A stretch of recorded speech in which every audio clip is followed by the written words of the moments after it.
Hello दोस्तों, welcome to YouTube channel open classroom. और हम पास 12th के accountancy accounting for not for profit organisation यानी एनपीओ। लास्ट क्लास में हमने एनपीओज़ की डेफिनेशन पढ़ ली थी, कैरेक्टरिस्टिक पढ़ लिए और इसमें कुछ स्पेसिफिक टर्म्स को पढ़ा था जो कि जनरली हमारे इस क्वेश्चन में यूज़ होंगी। आइए अब इसमें जो अकाउंट्स बनेंगे उनके बारे में पढ़ते हैं। तो एनपीओज़ में जो फाइनल अकाउंट्स बनते हैं, फाइनेंशियल स्टेटमेंट बनती है, तो इसमें 3 तरीके के अकाउंट बनते हैं जो पहले ही बताया था आपको। रिसिप्ट्स एंड पेमेंट अकाउंट बनता है, इनकम एंड एक्सपेंडिचर अकाउंट बनता है और बैलेंस शीट बनती है। रिसिप्ट्स एंड पेमेंट अकाउंट जो है वो एक कैश बुक की तरह होता है, यानी कि हमारे पास जितना भी कैश आया, कहीं से भी आया और कैसा भी आया और किसी भी साल का आया, वो सारा कैश है मेरा, तो हम कैश बुक में उसे रिकॉर्ड करते हैं। वैसे यहाँ पर भी रिसिप्ट्स एंड पेमेंट अकाउंट में रिकॉर्ड करते हैं। फिर इनकम एंड एक्सपेंडिचर अकाउंट आपका प्रॉफिट एंड लॉस अकाउंट की तरह होता है कि इसमें करंट ईयर की एक्सपेंसेस को ही रिकॉर्ड किया जाता है, ठीक है। और फिर बैलेंस शीट होती है। बैलेंस शीट तो पता ही है, जो बैलेंस शीट होती है वैसी ही होती है, उसमें कोई डिफरेंस नहीं होता है। आइए एक एक करके इन्हें पढ़ते हैं। पहले पढ़ते हैं रिसिप्ट्स एंड पेमेंट अकाउंट। यहाँ पे दोनों हिंदी इंग्लिश दोनों में लिखा है, तो हिंदी मीडियम वालों के लिए भी है, इंग्लिश मीडियम वालों के लिए भी है। तो रिसिप्ट एंड पेमेंट अकाउंट होता क्या है? देखिए, it is prepared at the end of accounting year on the basis of cash receipt and cash payment recorded in cash book. It is summary of cash book and bank transaction under various heads. अब यहाँ पे जो ये receipt and payment account है, ये cash book की तरह होता है। अभी मैंने आपको बताया कि कैश बुक में जैसे जो भी पैसा आता है, कैसा भी कभी कभी आया हो, वो सारा इसमें हम रिकॉर्ड करते हैं, ठीक है। तो यहाँ पर भी हम कैश बुक की तरह ही रिसिप्ट साइड में सारा कैश जो भी हमसे रिसीव हुआ है, जैसे कि कैश बुक में सारी जितना भी कैश आया है, चाहे इस साल का है, पिछले साल का या एडवांस है, वैसे ही इसमें भी रिसिप्ट्स एंड पेमेंट अकाउंट में भी सारी रिसिप्ट्स जो कभी की भी हैं वो रिकॉर्ड की जाती हैं। सेम एज पेमेंट के लिए भी होता है, ठीक है। तब इनकी जो रिसिप्ट साइड में क्या क्या आता है, तो मेजर जो सोर्स ऑफ इनकम है वो सब्सक्रिप्शन ही होता है। तो जो भी सब्सक्रिप्शन रिसीव होती है मेंबर्स से, वो यहाँ पर आती है। इसके अलावा और भी चीज़ें होती हैं जो भी मैंने पीछे अपने पढ़ाई है, तो वो सारी चीज़ें जितनी भी रिसिप्ट हो रही हैं, जितने भी कैश आ रहा है, कहीं से भी आ रहा है, वो सारा रिसिप्ट साइड में आता है। इसी तरीके से पेमेंट में सैलरी, रेंट, इलेक्ट्रिसिटी चार्जेस और भी जो भी खर्चे हैं, वो सारे खर्चे पेमेंट साइड में आते हैं। Such receipt and payment account gives a summarized picture of various receipt and payment, irrespective of whether it is pertaining to current, previous period or succeeding period, or whether they are capital or revenue nature, ठीक है। तो receipt and payment account में जो है summary होती है कि कितना मेरे पास कैश आया है, कैश और बैंक जो भी आया पैसा वो कब कितना आया है। इससे कोई मतलब नहीं होता कि वो किस साल का है, करंट ईयर का है, प्रीवियस ईयर का है या एडवांस है, प्रीसीडिंग ईयर है, मतलब आगे वाले ईयर का है। तो जितना भी कैश आया उससे मतलब होता है कितना आया। दूसरी चीज़, कैपिटल और revenue nature. Capital revenue nature क्या होता है? कैपिटल नेचर है जो कि किसी स्पेसिफिक कैपिटल एसेट या कैपिटल फंड जो हमने पढ़ा, ठीक है, उस नेचर का है जो मेरी बैलेंस शीट में जाना चाहिए।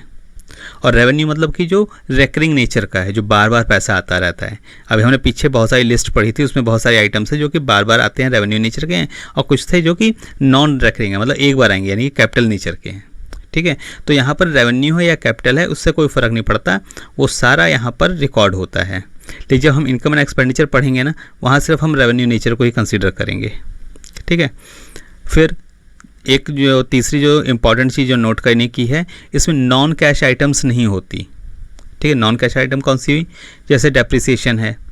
डेप्रिसिएशन क्या होता है? हम कोई एसेट है हमारी, उसमें हम डेप्रिसिएशन चार्ज करते हैं, लेकिन कैश तो कुछ नहीं गया ना। हम तो क्या करते हैं, एसेट है मेरी, उसमें से इतना 10% डेप्रिसिएशन, 10% माइनस कर देते हैं, लेकिन एक्चुअल कैश में तो कुछ आउटफ्लो होता ही नहीं है, तो वो चीज़ यहाँ पर रिकॉर्ड नहीं होती। यहाँ सिर्फ कैश बुक में तो हम सिर्फ कैश को ही रिकॉर्ड करते हैं ना, तो यहाँ पर हम सिर्फ कैश आइटम्स को ही रिकॉर्ड करते हैं, डेप्रिसिएशन को फिर रिकॉर्ड नहीं करेंगे। अब आउटस्टैंडिंग एक्सपेंस क्या है? जो मेरे को खर्चा करना था, देना था, लेकिन मैंने नहीं दिया, तो एक्चुअल मेरा कैश फ्लो तो हुआ ही नहीं, तो इसलिए वो भी यहाँ पर दिखाई नहीं देता है, उसे हम रिकॉर्ड नहीं करते हैं। तो जो एक्चुअल कैश फ्लो हो रहा है, कैश मेरा जा रहा है, वही दिखाते हैं। फिर एक्रूड इनकम, एक्रूड इनकम क्या होती है? इनकम जो ड्यू तो हो गई लेकिन अभी तक मिली नहीं। मान लीजिए कि कोई सब्सक्रिप्शन आना था, वो आना तो है इस साल लेकिन अभी तक आया ही नहीं इस साल, तो यहाँ पे हम उसे रिकॉर्ड नहीं करेंगे। जैसे हमारा बैंक में का इंटरेस्ट है, इंटरेस्ट एक्रू तो हो गया लेकिन अभी तक मिला नहीं, तो वो भी हम यहाँ रिकॉर्ड नहीं करेंगे, ठीक है। लेकिन ये इन चीज़ों का फ़र्क जो है आपके इनकम एंड एक्सपेंडिचर अकाउंट में पड़ेगा, ठीक है। वो जब हम पढ़ेंगे तो उसमें हम बताएंगे। तो ये इंपॉर्टेंट चीज़ें हैं रिसिप्ट एंड पेमेंट अकाउंट की।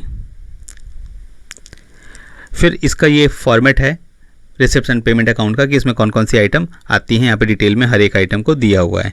एक बार इसे गो थ्रू हो लेते हैं। रिसिप्ट साइड में एक तो बैलेंस बीडी होता है, जैसे cash in hand, cash at bank, जो ओपनिंग है वो आएगा। फिर सब्सक्रिप्शन आएगी, जनरल डोनेशन हो गई, फिर sale of newspaper, periodical, waste papers, ये हमने पढ़ा ही था, ठीक है। Sale of old sports material, interest on fixed deposit, interest dividend on general investment, locker rent, sale of scrap, proceeds from charity, so miscellaneous receipt, grant in aid, legacies, specific donation, sale on investment, sale of fixed asset, life membership fee, entrance fee, receipts on account of specific purpose fund, interest on specific fund, investment, ठीक है। ये सारी मेरी receipt side की item है जो receipt side में मेरे को दिखानी है, आएंगी। दूसरी पेमेंट साइड में अब क्या क्या आएगा?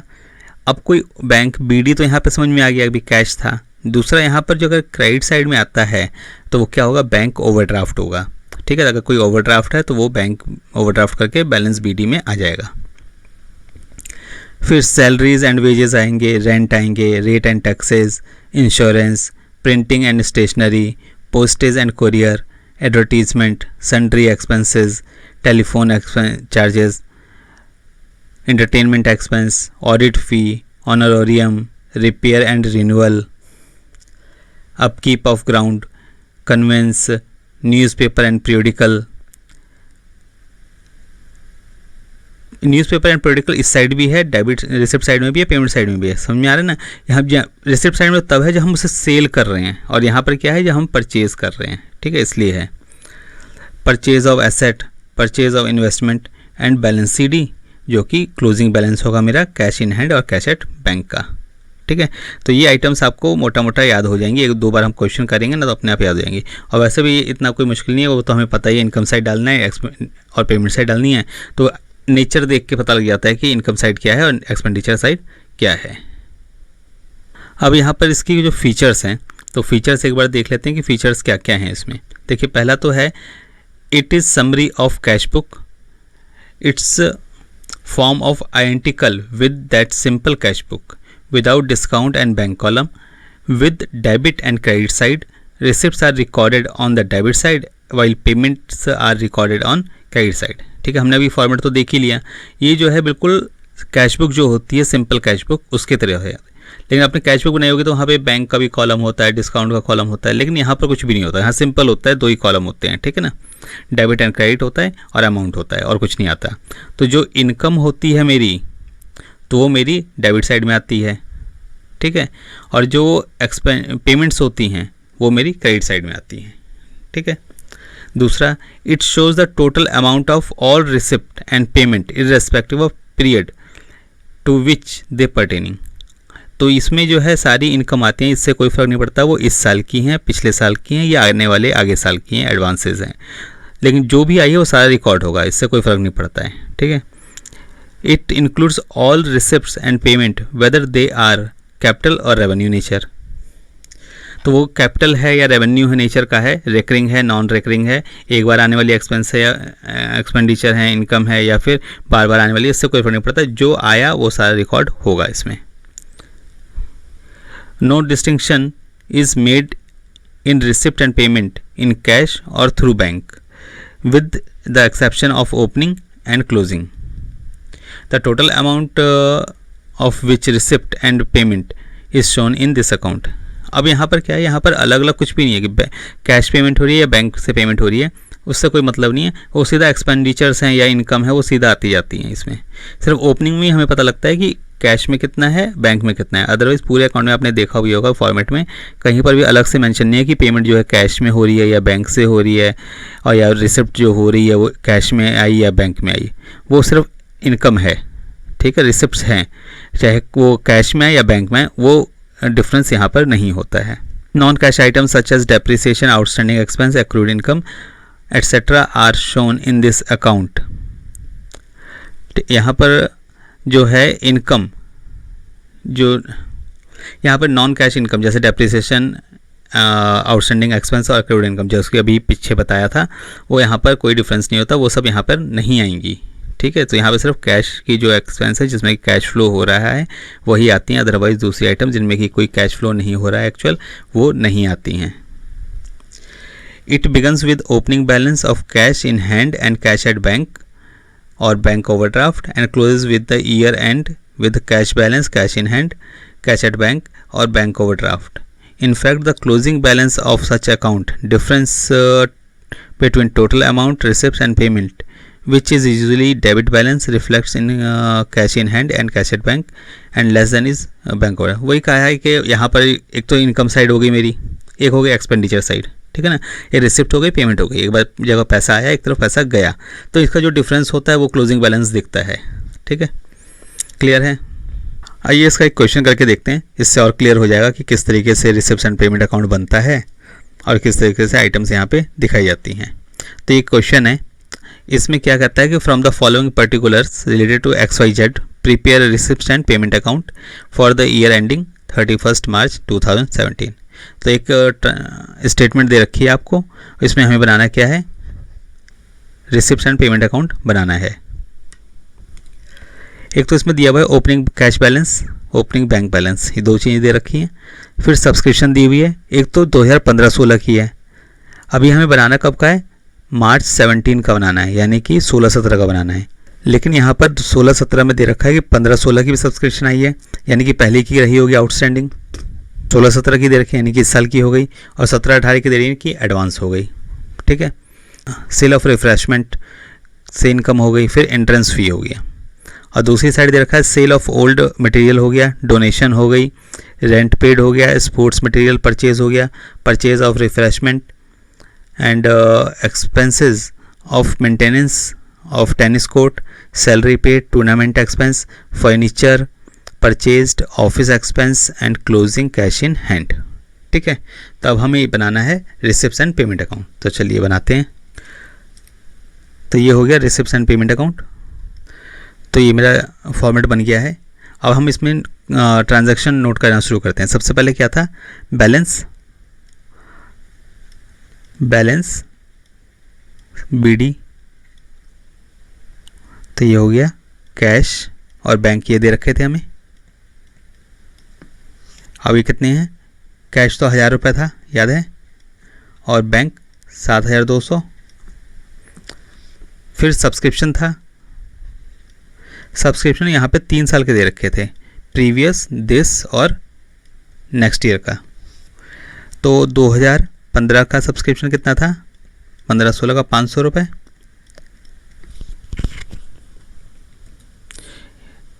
15-16 का 500 रुपये, फिर 16-17 का 7600 और 17-18 का 900। तो यहाँ पर हमें इररेस्पेक्टिव ऑफ ईयर्स हमें ये नहीं देखना है कि कौन से साल का है ये, तो कैश जितना भी आया है वो सारा रिकॉर्ड होगा, चाहे वो इस साल का है, चाहे पिछले साल का है, या फिर आने वाले साल का एडवांस है, ठीक है। तो इन तीनों को रिकॉर्ड करेंगे यहाँ पे। फिर 2016-17 7600, फिर 2017-18 900, तो ये टोटल हो गया 9000। फिर और क्या आया है यहाँ पे, सेल ऑफ रिफ्रेशमेंट है और एंट्रेंस फी है, तो ये दोनों भी मेरी इनकम है, ये भी यहाँ पे आ जाएंगी। सेल ऑफ रिफ्रेशमेंट,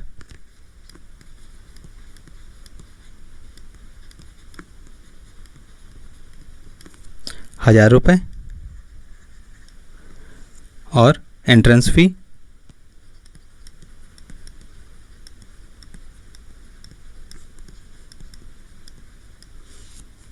ये भी 1000 रुपये है। अब और क्या आएगा, अब यहाँ पर आइए, ये यहाँ पर क्या है, एक ये sale of old sports material, sale of old sports material, material जो सेल हुआ है उस पर पैसा आया, वो आ जाएगा।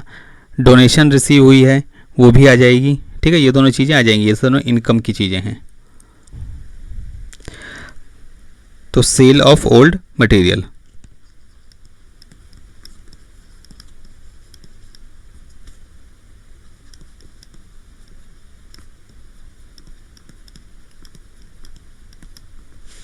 ये कितने का है, 1200।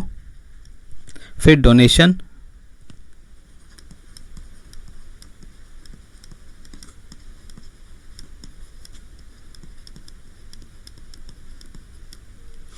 डोनेशन ऑफ एविलियन कितना है, 4600। इनकम साइड में जितने आई थी वो चीज़ें कंप्लीट हो गई। अब इसके बाद देखेंगे आप तो ये सारी यहाँ से एक्सपेंडिचर शुरू हो रहे हैं, जैसे sports material purchase expenditure, purchase of refreshment, expense of material, expense of maintenance, फिर salary paid, tournament expense, furniture purchased, office expense और क्लोजिंग इन हैंड। तो ये सारी चीज़ें एक्सपेंडिचर साइड की हैं, यानी पेमेंट साइड की हैं, तो इन्हें वहाँ लिख लेते हैं। सबसे पहले क्या था, रेंट, रेंट कितना है, 3000। फिर स्पोर्ट्स मटेरियल परचेज,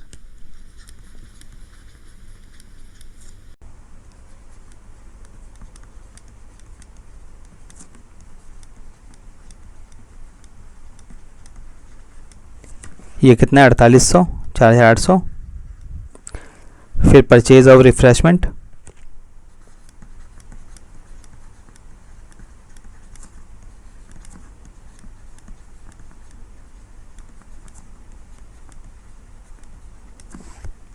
$600। फिर maintenance expense of tennis court,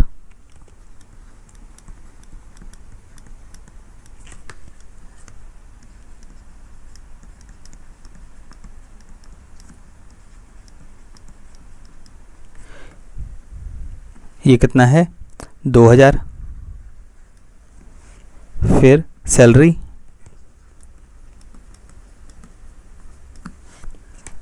2500। फिर इसके बाद टूर्नामेंट एक्सपेंस,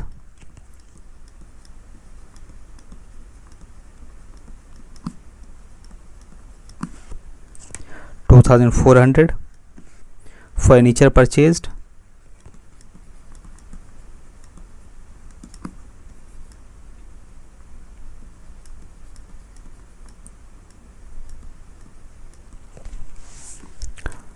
ये 1500। ऑफिस एक्सपेंस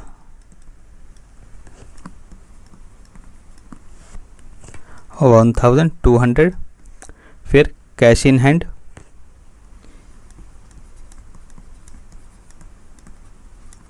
ये कैश इन हैंड हमें दे रखा है 400 रुपये।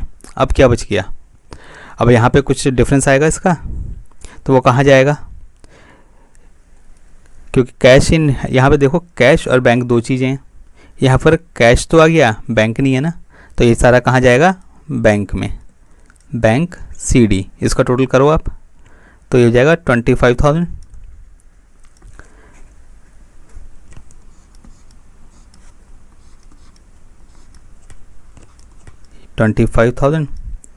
अब इसमें से ऊपर वाली जो है इन्हें माइनस कर लो, कितना आ जाएगा, 6600। ठीक है, इस तरीके से ये हमारा रिसिप्ट एंड पेमेंट अकाउंट बन गया। आपको समझ में आ गया होगा कि रिसिप्ट साइड में क्या चीज़ लेनी है और पेमेंट साइड में क्या चीज़ लेनी है।